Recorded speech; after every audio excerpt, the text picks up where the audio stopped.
Relationship advice: 20 years later, she regrets breaking up with me.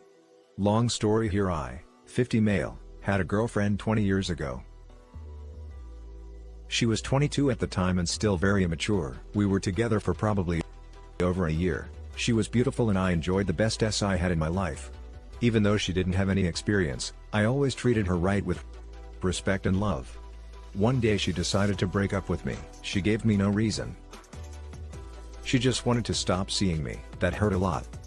We just met a couple of times later, and every time I used some mean comments, then she brushed it off, saying we had a good time and that was it. A couple of months after the breakup, she started a new relationship. The guy treated her badly, was very controlling, and she ended up breaking up again. She then had a couple of relationships that never went as she imagined. She had a son in one of them. I never heard from her again. I went on with my life, had a few relationships that didn't work so well, then found a girl and we spent 15 years together. I left my home country with this girl. We separated less than 2 years ago and I moved to a new country. I almost completely forgot about that girl. We had friends in common. One of them was her best friend. Her best friend heard I got divorced and got my phone number from one of my best friends. It turns out they checked my profile from time to time and talked about how I was that person she always wanted and she screwed up. We started communicating via Facebook. Nothing flirtatious, just like two old friends. Communication stopped for a while because her son got sick with Hodgkin's disease and started treatment. The boy is doing better, probably will recover completely. Then one day she wants to talk. I gave her my number, and she started asking me to forgive what she did. I thought it was only her trying to forget the past and start a friendship. I was wrong. She wanted me to forgive her for doing what she did. She says she wanted to find someone like me in the other relationships, but realized how wrong she was. She and her best friend would often talk, and she would admit how wrong she was in breaking up with me. She says she's always regretted it and promised herself that if she ever got a second chance with me, she wouldn't screw it up again. We've been talking for hours. She's still the same sweet woman I met, but more mature and older. Of course, she puts a lot of effort in trying to make things work, and I believe she feels what she says. She even remembers things about that time I had almost completely forgotten when I talked to her. She told me she has been single for 2 years and concentrated in her son's studies and sports career until the bad news. She wasn't planning on having any relationships until she heard I was single again.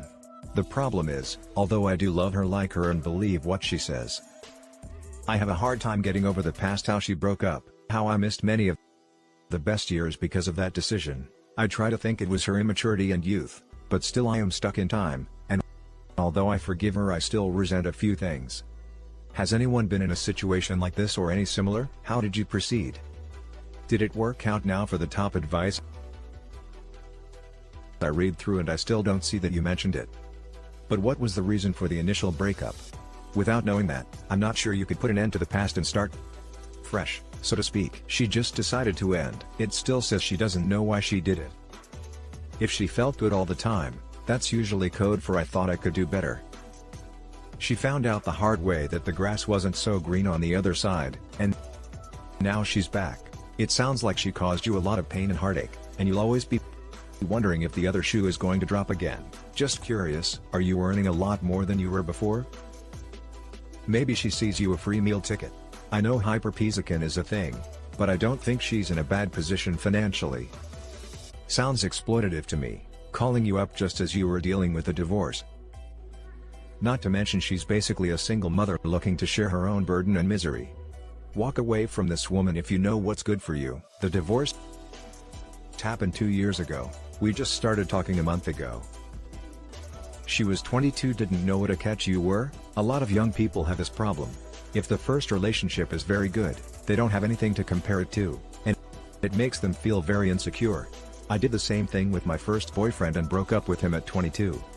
It doesn't mean that this was a habitual thing, where I was trying to trade up all the time. I just wanted experience and the space to grow as a person. I'm 27 now and regret it very much, but it's not because of other men abusing me, which has happened. It's because when we cuddled, I felt something with him. I have never even come close to feeling with anyone else, even with men who were not at all abusive and spoiled me. I had no idea how rare and special that feeling was, and I worry I will never feel it again. It's definitely not like, hey, I've tried and I can't find anyone better. I have dated far more successful men. but I realized quickly that none of that matters to me. He felt like my soulmate, he felt like home. I would try again if I get the chance.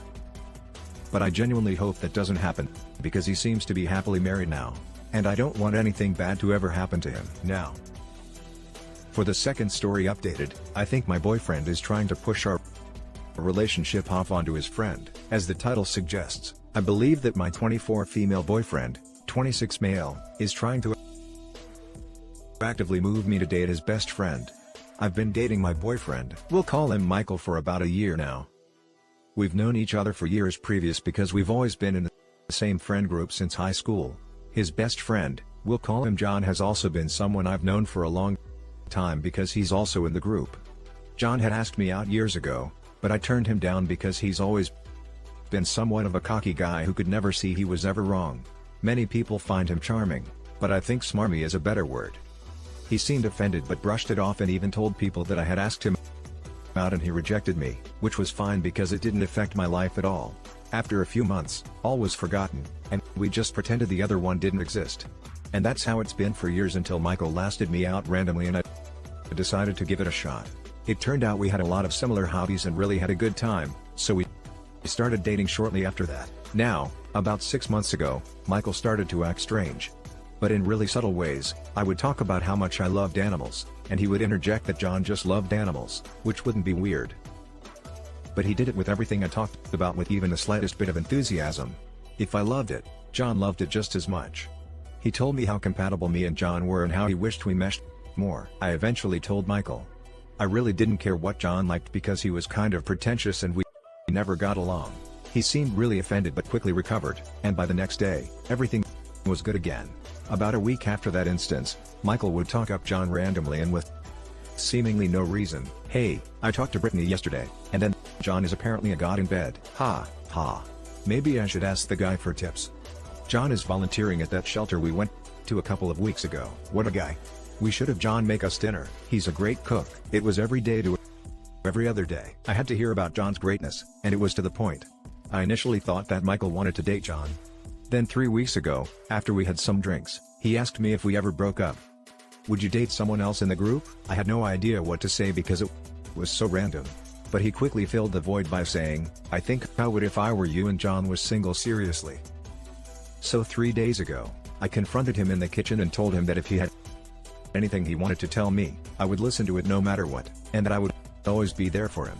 He seemed confused and told me he had no idea what I meant by that. So I brought up all the times he talked about John and how he would date him, and told him that if he really wanted to date John, I understood and would support them. After all, they're best friends, so they obviously have a good connection. When I say he blew up, I cannot stress how angry he got. He used a dozen slurs for gay people and said he was disgusted. I saw him like that and that he would never do something like that. We ended up getting in a huge fight over it because I certainly don't support his language or attitude toward LGBTQ folks, and that it was just hey I got from him, and I didn't mean to mislabel him. We haven't really talked, but he's staying at his parents' house right now. And today John called me to tell me he doesn't support Michael's attitude toward me and invited me over to talk about it. Even saying that Michael was 100% okay with it. Am I crazy? Am I making up some convoluted story in my head, or is this bizarre? Now let's read the top advice before the update. You should ask him why he is trying to set you up with John. You should also break up with Michael. I just didn't want to come out and say that because it's so presumptuous. I guess I have no proof, just the gut feeling that something is wrong. I'm trying to think through my options because this is our first real fight. But once again, it's always about John. Then ask why he is always talking John up to you and insinuating that you should date John. I was planning to call him when he got off work, and I think you're right. So I'll just straight up ask and see where that gets me. Or Michael is secretly in love with John and hasn't wanted to come out yet. That explains why he blew up when you called him out.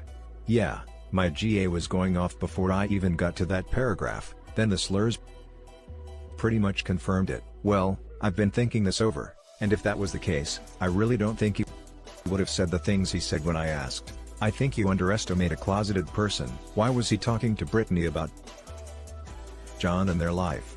It's strange. The group is pretty open in general. I've heard a lot about other people's lives, so that in itself wasn't weird to me. But what he said when I asked was very homophobic. And then he told John it would be a good idea for me to go talk to him at his house. I'm not discrediting your idea, but I'm calling him in an hour and will be asking direct questions. So I called Michael when he got off work, and the first thing he asked me was if I went to John. Naturally, I didn't because we're not close, and told him as much. He didn't have much to say to that. So I started on my questions that you guys suggested. Why are you pushing me toward John? Do you want to break up, etc.? He got once again defensive and said he refused to talk about it over the phone and suggested we meet at John's place to talk it out. I asked why John had to be included at all, since it is really between the two of us. And he basically told me that it's really between the three of us. I refused meeting at John's for obvious reasons and told him if it had to be the three of us we could meet at a restaurant. He seemed fine with that, and we scheduled meeting at a bar/grill.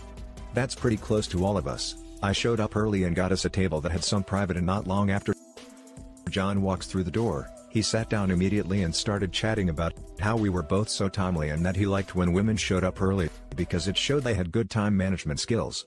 25 minutes after Michael was supposed to show up, he texts me and says he had car problems and couldn't make it, but to get to know John, since I was already there. I'm just beyond Lee at this point. John keeps trying to buy me drinks and even tries to schedule another time to hang out. I confronted him about Michael pushing me toward him, and he acted like he didn't know what I was talking about. I kept mentioning how Michael was talking about him to me, and John just said that it made sense because brothers had brothers' backs.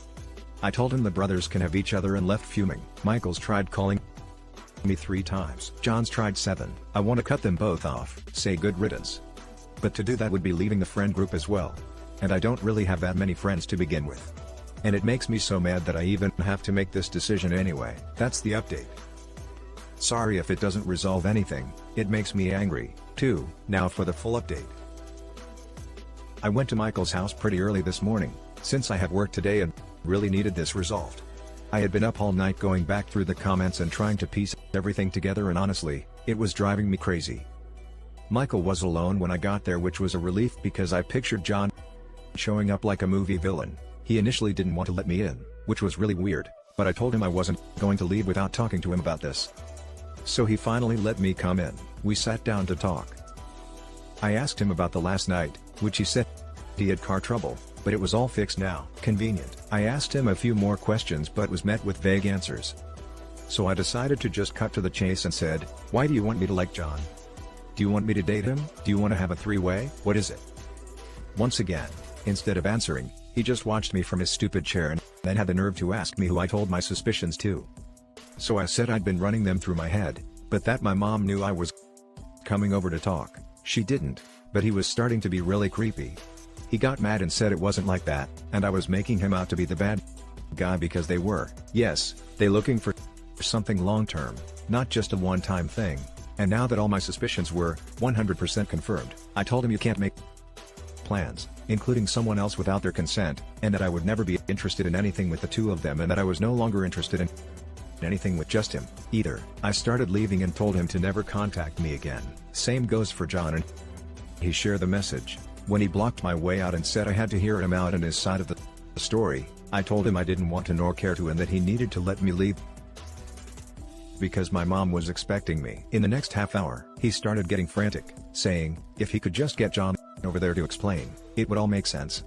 So I ran out the back door and used the garden exit to get to my car and locked the doors immediately. He came outside and started pounding on my windows, saying I was making a huge mistake and that I'd regret this. I was bawling in my car when I backed it up to drive away. I'm pretty sure I drove over their mailbox by accident because the back of my car has a huge dent. My car was basically out of gas, so I had to stop, even though all I wanted to do was put as much space between us as possible. Which is when I saw the dent right when I was about to leave. Who else would call my name but his mom? She was on her way home from the grocery store and was worried because I looked like hell warmed over. I told her about everything that just happened and got more than a few stares from other people. But I guess I'm just the crazy lady at Maverick. His mom looked horrified for me and told me to stay as far away from him as possible. She told me to come sit with her in her car, where she proceeded to ask me when I met Michael, which was high school. She figured as much and said that in middle school him and John forced a girl together and have a sealed record because they were minor and didn't mean to do it. She told me how sorry she was because she said it happened so long ago. She thought he changed. She put him in therapy and thought he was better, she said. If she had any idea there might have been a chance of this happening, she would have told me immediately. I just gave her a quick bye and I'm so freaking scared of everything right now. I'm going to my mom's since they both know where I live. I sent a mass text out to everyone in the group detailing everything, and so far 3 people have said they support me. So that's good, I guess. What do I even do? I'm never talking to them again. I've already blocked them both on everything I could think of. But I've been getting hidden number calls since I'm considering going to the police station to file a harassment complaint so that it's at least documented. My mom said she's going to call my uncle, who works at the court, and see what the next best step is. Thank you guys so much. I don't know if I would have confronted Michael without you guys confirming how weird this was. I'm terrified, but glad that I at least know what's going on now. My mom's here as my support right now. And some of the girls are coming over later tonight just to make sure I'm okay. I'm sorry if this only makes some sense. The adrenaline still hasn't left me and my hands are unsteady. I appreciate every single one of you who took time to help me out because I think I got out just in time. Honestly, thank you, guys. And that's it for this video. Guys, if you have thoughts to share, leave a comment below. Don't forget to hit like and subscribe. If you like this content, turn the notification on to get updated on my latest posts. I'll catch you in the next one. Good day, everyone.